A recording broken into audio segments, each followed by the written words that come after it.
sister had struggled with depression since childhood. The doctor warned that she could not tolerate any kind of stimulation. As a result, my entire life fell silent. To avoid upsetting her, I never dared to laugh at home. I never dared to cry. When I got hurt, I did not even have the right to say it hurt. My parents would hug me with apologetic expressions and say, "You're the good one.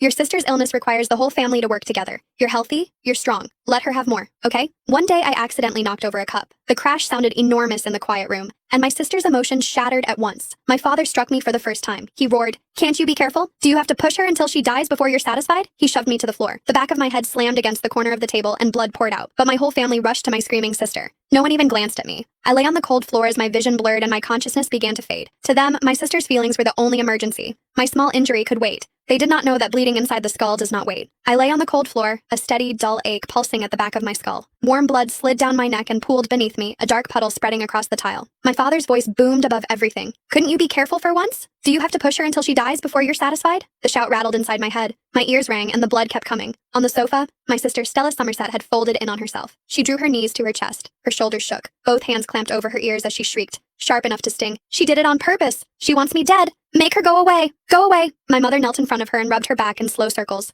Her voice turned soft and sing-song. "It's okay, baby. It's okay. Mommy's here. The bad sister went away." I tried to push myself up. The room tilted hard to the left, then lurched back. Dizziness punched through me, and I collapsed again with my cheek against the floor. The edges of my vision darkened. Black crept in like smoke and swallowed the corners first. "Dad! Mom!" My voice came out thin. Almost nothing. No one turned. My sight blurred. The ceiling faded into a pale smear. Somewhere beyond it, old memories surfaced, as if they had waited for the moment I finally stopped fighting them. I saw myself running home with a certificate clutched in both hands. I had earned first place in my grade. My heart had felt too big for my chest. "Mom, I shoved the door open, breathless. The words spilled out. Before I could finish, she snatched the certificate from my hands and shoved it into a drawer as if it were contraband. "Rainy," she whispered, panic in her voice. "Don't let your sister see it." She lowered her voice even further. "You know how this goes. If you do well, it will set her off." I stood in the doorway with my arms still half extended, as if my body had not received the message. My smile froze. "But Mom, it's the first time I ever got first place," I said. My voice shook. "The teacher said I could apply for early admission. You're the most sensible one," she said as she smoothed my hair.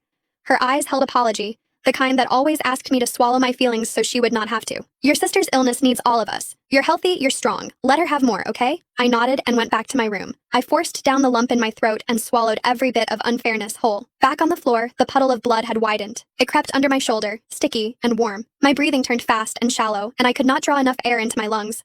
White flashes sparked across my vision. "Mom," I tried again. This time the words scraped out of me. "It hurts." My mother finally glanced over her shoulder. She frowned as if I had interrupted something important. "Rainy, stop it," she said.